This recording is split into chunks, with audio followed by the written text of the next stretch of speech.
जय श्री ओम नमः सिद्धेभ्य। नमो अर्हन्ताणं नमो सिद्धाणं नमो आयरीयाणं नमो वज्रायाणं नमो लोये सवसाहूणम्। प्रवचन सार ग्रंथ की 6 गाथाओं के ऊपर हमारी चर्चा हुई है। आज 7वीं गाथा प्रारंभ करते हैं। कोई भी ग्रंथ जब प्रारंभ किया जाता है तो उस ग्रंथ के संदर्भ में कुछ बिंदु होते हैं जिन बिंदुओं का आचार्य ध्यान रखते हैं। तो इस 7वीं गाथा में आचार्य देव प्रयोजन की चर्चा कर रहे हैं। आचार्य कुंतुन प्रयोजन की चर्चा करते हैं कि हमारा प्रयोजन क्या है, हमको क्या चाहिए। तो 6वीं गाथा में ये कहा था कि इस प्रकार से मैं दर्शन ज्ञान सहित चारित्र की आराधना करके और निर्वाण की संप्राप्ति करूंगा। संपज्यामि, उत्तम पुरुष एक वचन लिया ना वहाँ पे, यानी उत्तम पुरुष में बात की, अपने लिए बात की है। और जो इस ग्रंथ को पढ़ने वाले हैं वो भी अपने लिए उसी प्रकार से समझें। दर्शन ज्ञान प्रदान चारित्र की आराधना करके मुझे निर्वाण की संप्राप्ति करनी है। और निर्वाण की संप्राप्ति के पूर्व क्या होगा कि रत्नत्रय की आराधना करने वाले जीवों को अधोगति नहीं होती है, कुगति नहीं होती है। त्रियंच में नहीं जाते हैं, नरक में नहीं जाते हैं, भवनत्रिक में नहीं जाते हैं, भवनवासी, ज्योतिष और व्यंतर आदि नहीं होते हैं, कल्पवासी ही होते हैं। तो जो कुगतियाँ हैं वो नहीं होती हैं उनको। कुगतियाँ माने जिन गतियों को हीन माना जाता है वो गतियाँ नहीं होती। ठीक है, तो ये बात 6वीं गाथा में कही थी। 7वीं गाथा में वो दर्शन ज्ञान प्रधान चारित्र क्या है। आचार्य कुंद कुंद के ग्रंथों में दंसन मूलो धम्मो ऐसी भी एक गाथा है। चारित्रम खलु धम्मो, जो कि इस 7वीं गाथा में आएगा, यानी चारित्र ही धर्म है। बत्थु सहावो धम्मो, ये भी एक परिभाषा हम पढ़ते हैं। अहिंसा परमो धर्मा भी पढ़ते हैं, अनेकांतमय धर्म भी पढ़ते हैं, बहुत सारी परिभाषाएं हैं। यहाँ पे आचार्य देव कहते हैं चारित्रम खलु धम्मो, चारित्र ही धर्म है। चारित्र का मतलब क्या है? शुद्धोपयोग, समता भाव। शुद्धोपयोग और समता भाव जिनको है वो जीव नियम से शुभ अशुभ कर्मों का अभाव करते हैं। शुभ अशुभ भाव न होने से कर्मों का अभाव करते हैं, पुण्य और पाप दोनों से परे रहते हैं और निर्वाण की प्राप्ति करते हैं। ठीक है, इसलिए चारित्र को ही धर्म कहा गया है। चारित्रम खलु धम्मो, चारित्र ही धर्म है। धम्मो जोसो समोत्तीर्णिद्धो, वो चारित्र क्या है? ये तो है ना, धर्म क्या है? पहले तो हमको धर्म करना है। धर्म क्या है? चारित्र धर्म। चारित्र क्या है? तो कहते हैं धम्मो जोसो समोत्तीर्णिद्धो, समता भाव ही चारित्र है। जैसे सिद्ध भगवान सम्यक दर्शन, सम्यक ज्ञान, सम्यक चारित्र के धारी हैं। तो सिद्ध भगवान में चारित्र है कि नहीं? रत्नत्रय है कि नहीं? कितना है?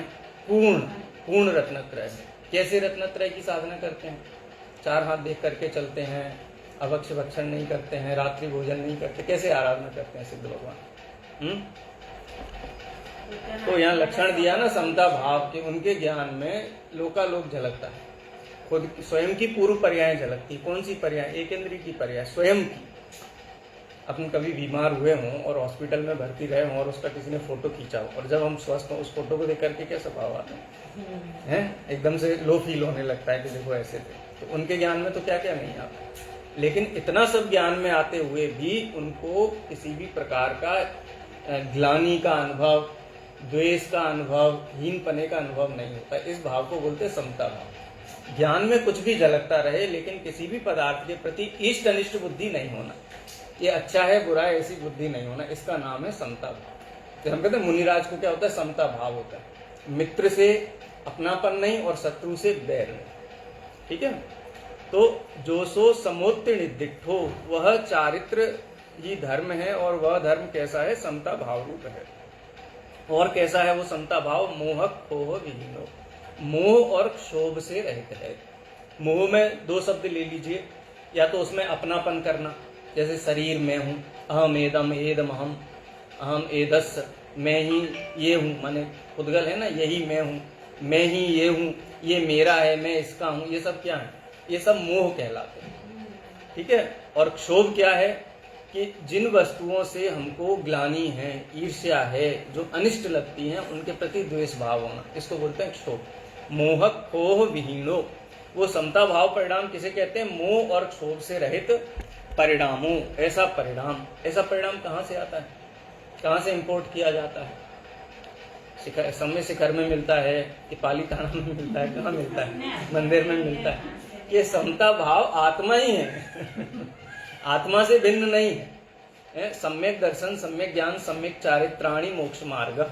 अगर इसको सम्यक दर्शन, सम्यक ज्ञान, सम्यक चारित्र को एक शब्द में कहा जाए तो आत्मा एव मोक्ष मार्ग, आत्मा ही मोक्ष मार्ग, क्योंकि आत्मा ही सम्यक दर्शन है, आत्मा ही सम्यक ज्ञान है, आत्मा ही सम्यक चारित्र है। क्यों?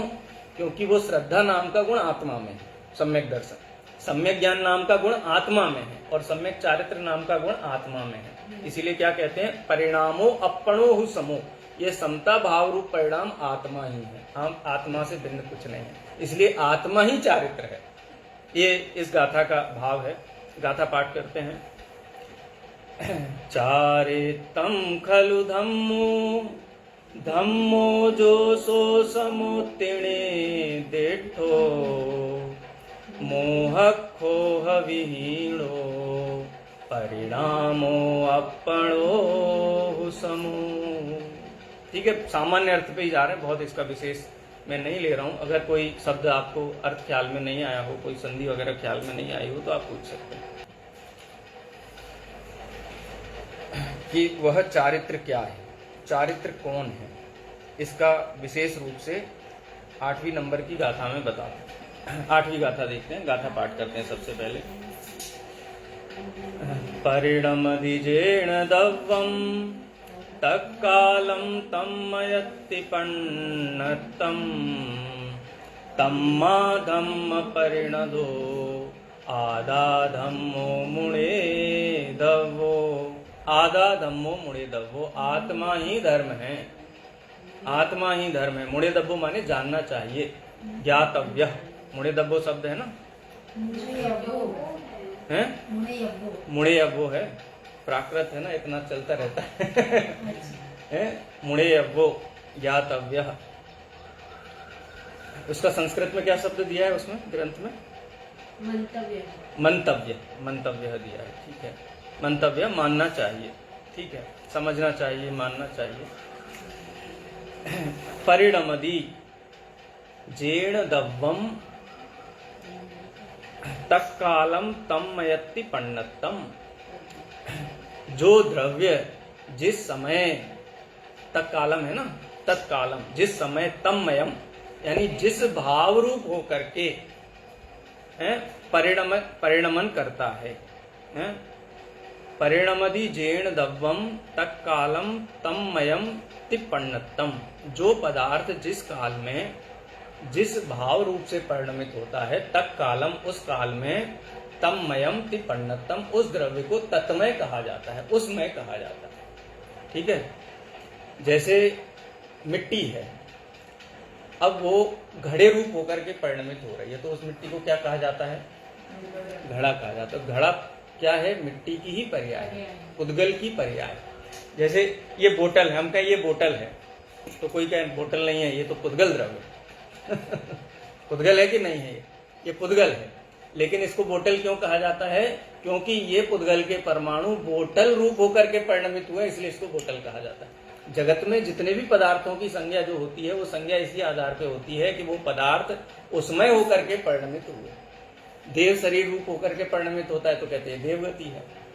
वही औदारिक शरीर रूप होकर के परिणमित होता है तो त्रियंच या मनुष्य ऐसा कहा जाता है। वैक्रियक शरीर रूप होकर के परिणमित है तो नारकी या देव कहा जाता है। माने जो द्रव्य जिस भाव रूप होकर के परिणमित होता है उस द्रव्य को क्या कहा जाता है? उस भाव में ही कहा जाता है, या वो भाव ही उसको कह दिया जाता है। जैसे जो घड़े को बनाने रूप योग उपयोग रूप होकर के परिणमित हो रहा है उसको क्या कहते हैं? कुम्हार कहते हैं। जो लकड़ी का काम करने के भाव रूप योग उपयोग रूप होकर के परिणमित हो रहा है उसको क्या कहते हैं? बढ़ई कहते हैं, कारपेंटर कहते हैं। जो कक्षा में पढ़ा रहा है, माने पढ़ाने रूप भाव के योग उपयोग रूप होकर के परिणमित हो रहा है उसको शिक्षक कहते हैं है ना? ख्याल में लोक में भी ऐसे ही चलता है ना। जो पूजा करने के भाव के योग उपयोग रूप होकर के परिणमित हो रहा है उसको क्या कहते हैं? पुजारी कहते हैं। तो इसी प्रकार से ये दिया, पहले में दिया हेतु, ठीक है, और दूसरे में वो जो कार्य है वो बताएंगे। तम्मा, तम्मा माने क्या होता है, इसलिए है। अब यह शब्द है ना, तम्मा जम्मा, ये शब्दों का प्रयोग किया जाता है। तमहा, तमहा माने इसलिए, इस कारण से। धम्म परिणमदो, धर्म रूप से परिणत आत्मा। धम्म परिणदो आदा धम्मो मंतव्य को धर्म कहना चाहिए। आत्मा क्या है, आत्मा ही धर्म है, क्योंकि धर्म भाव रूप से परिणमित जो आत्मा है उसको धर्म कहा जाता है। चारित्र भाव रूप से परिणमित आत्मा है उसको चारित्र कहा जाता है। सम्यक दर्शन रूप से परिणमित आत्मा है उसको सम्यक दर्शन कहा जाता है। तो फिर आत्मा के कितने नाम हो गए? एक तो ये कहते हो कि आत्मा एक अभेद है, और अभी यहाँ आत्मा को चारित्र कह रहे हो, फिर कहीं पे उसको दर्शन कहोगे, कहीं पे ज्ञान कहोगे। तो इसका निर्धारण कैसे किया जाए कि आत्मा को चारित्र कहा जाए कि सम्यक दर्शन कहा जाए कि सम्यक ज्ञान कहा जाए? तो जब जिसकी चर्चा होगी उस समय उसे वही कहा जाए जो प्रसंग होगा। घोड़े पे बैठे हुए व्यक्ति को वर कहा जाता है, क्यों? क्योंकि वर के योग उपयोग रूप होकर के परिणमित हो रहा है। लेकिन बारात में जाने वाले और भी लोग हैं, वो भी तो कभी ना कभी हुए थे ना, तो उनको भी वर कहो। बोले नहीं, वो अभी बाराती के योग उपयोग रूप होकर के परिणमित हो रहे हैं। जब वो वर थे तब उनको वर कहा गया था, उस योग उपयोग रूप थे। तो जो जिस योग उपयोग रूप परिणमित होता है उस समय उसको वो कहा जाता है। और यहाँ जो निर्वाण का कारण समता भाव रूप चारित्र है, जिसको यहाँ धर्म कहा गया है, इसीलिए वास्तव में इस गाथा में आचार्य कुंकुन देव क्या कहना चाहते हैं कि तुम्हें धर्म करने के लिए कहीं जाने की आवश्यकता नहीं। चाय बना करके पीना बहुत कठिन है, लेकिन धर्म बहुत सरल। क्यों? कहीं आप यहाँ से बड़ोदरा जा रहे हो एक्सप्रेस हाईवे पे, बीच में कुछ भी नहीं है, वहाँ तो एकदम खाली रोड रहता है। रोड पे गाड़ी खराब हो गई, साइड में लगा दी गाड़ी, अब चाय पीने की इच्छा हो रही है। बोलो चाय सुलभ है कि दुर्लभ है? चाय के लिए गैस चाहिए, पत्ती चाहिए, दूध चाहिए, सारा चाहिए कि नहीं? और धर्म करने के लिए क्या चाहिए बताओ? बैठ जाओ वहीं पे योग उपयोग अपना समेट करके। तो धर्म सुलभ है क्योंकि आत्मा ही धर्म है। धर्म के लिए किसी बाह्य वस्तु की आवश्यकता नहीं है। तृणशील शैल समाधि संस्तर, तृणशील शैल संस्तर नहीं समाधि के साथ, ये सब समाधि के साधन नहीं। समाधि का साधन तो आत्मा है, धर्म का साधन तो आत्मा है। इसीलिए धर्म सुलभ है और पर वस्तुएं दुर्लभ। क्लियर हो गया? कोई शब्द इसमें अगर ख्याल में नहीं आया, कॉन्सेप्ट ख्याल में आ गया ना? इसीलिए थोड़े ऐसे एग्जाम्पल में दे रहा हूँ कि आपको कॉन्सेप्ट ध्यान में रहे इसका। ठीक है, चलिए 9वीं गाथा देखते हैं। अब शुद्धोपयोग की चर्चा हो गई, अब शुभोपयोग और अशुभोपयोग की चर्चा करते हैं।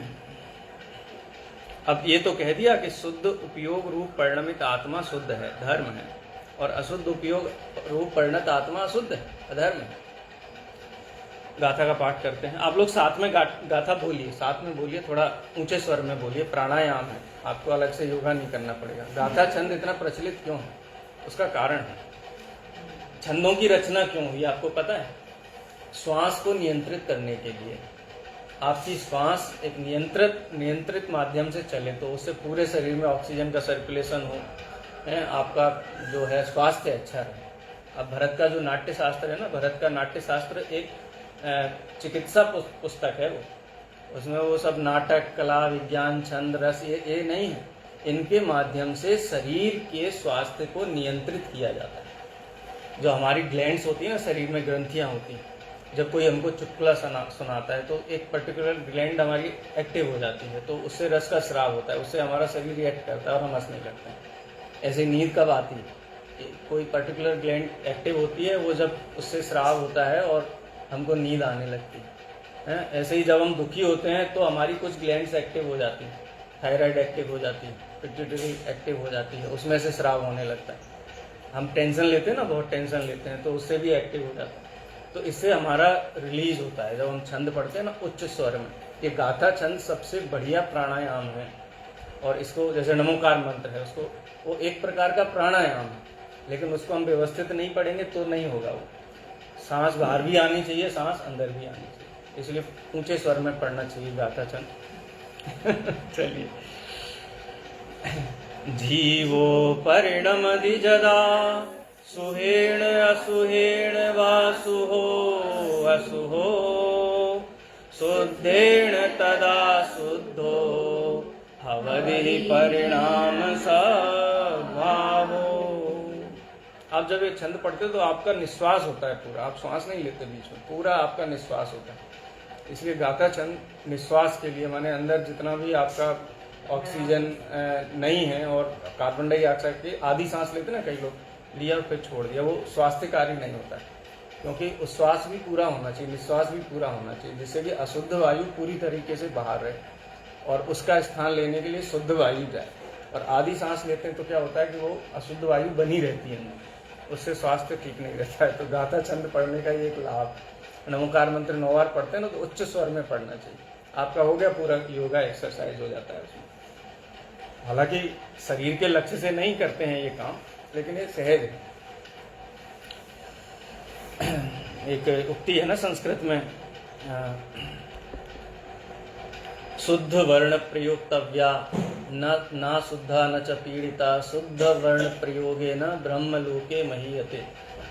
महीयसे या महीयते जो भी होगा, कि हमेशा शुद्ध उच्चारण करना चाहिए। छंद है तो छंद का भी शुद्ध उच्चारण करना चाहिए, उसका जो भी आरोह अवरोह है उसके अनुसार उच्चारण करना चाहिए। और शुद्ध उच्चारण करने वाले लोग हैं उनको वैकुंठ मिलता है, स्वर्ग मिलता है, ऐसा कहा गया है वैदिक लोगों में। इसलिए छंद का ये भी आपके सिलेबस का पार्ट है, छंद का उच्चारण। चलिए अब इसका अर्थ देखते हैं। जीवो परिणमति, जीव परिणमित होता है।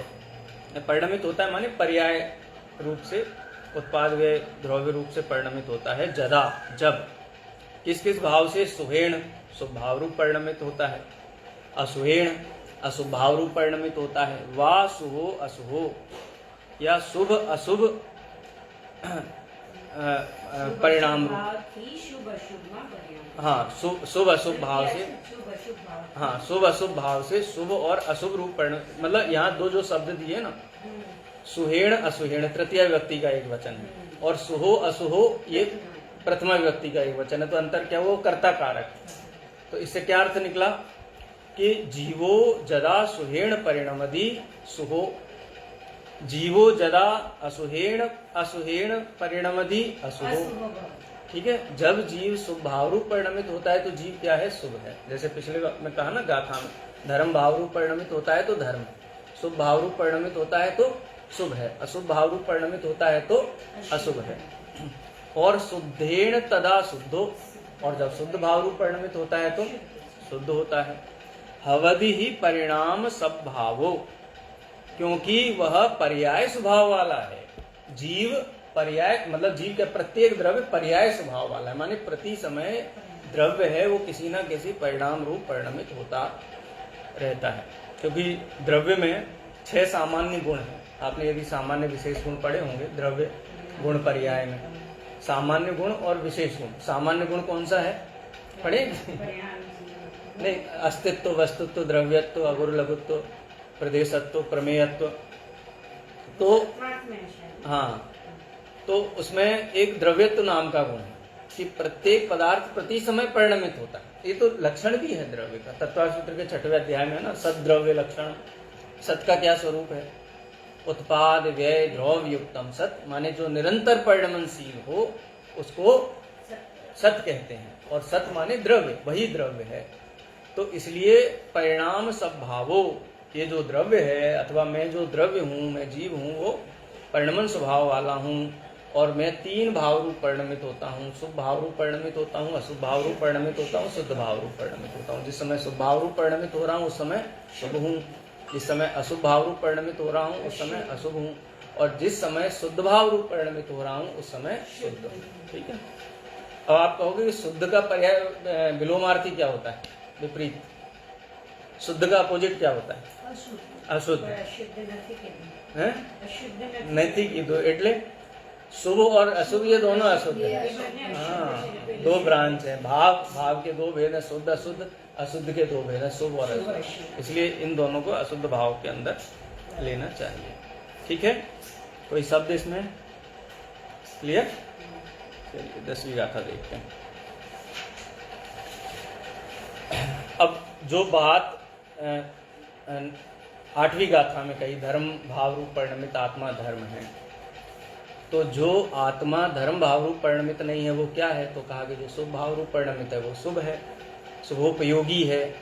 जो अशुभ भाव रूप परिणमित है वो अशुभोपयोगी है, और जो शुद्ध भाव रूप परिणमित है वो शुद्धोपयोगी या शुद्धोपयोग है, या धर्म है, चारित्र है, जो भी उसको कह सकते हैं अपन, जो भी कहना चाहें। इसी प्रकार से ज्ञानी अज्ञानी की भी परिभाषा शास्त्र में की गई है। ज्ञान भाव रूप परिणमित आत्मा ज्ञानी है, अज्ञान भाव रूप परिणमित आत्मा अज्ञानी है। क्यों? उसका हेतु बतलाते हैं। अब द्रव्य गुण पर्याय की थोड़ी सी चर्चा यहाँ पे है। वैसे तो द्रव्य सामान्य अधिकार की चर्चा है, लेकिन चूंकि धर्म का साधन आत्मा है, इस बात को आचार्य अच्छी तरह से स्थापित करना चाहते हैं, इसलिए थोड़ा द्रव्य गुण पर्याय वाला संदर्भ भी यहाँ पे लिया है। 10वीं गाथा, इसका पाठ करते हैं। अणत्थि वीणा परिणामम अर्थो अर्थम विनेह परिणामो धव गुण पज्जयत्थो अर्थो अत्थित्थणे वत्तो। णत्थि विना परिणामम अर्थो, पदार्थ पर्याय के बिना नहीं होता है। कोई जीव ऐसा बताओ जो बिना पर्याय का, जिसका कुछ भी पर्याय नहीं, रॉ एकदम कहते हैं रॉ मटेरियल ऐसा कोई जीव है, ऐसा कोई पुद्गल हो जिसके कोई पर्याय ना हो, कोई वर्ग वर्गणा पर्याय ना हो। यानी प्रत्येक द्रव्य नियम से पर्याय रूप होता ही होता है, परिणमित होता ही होता है।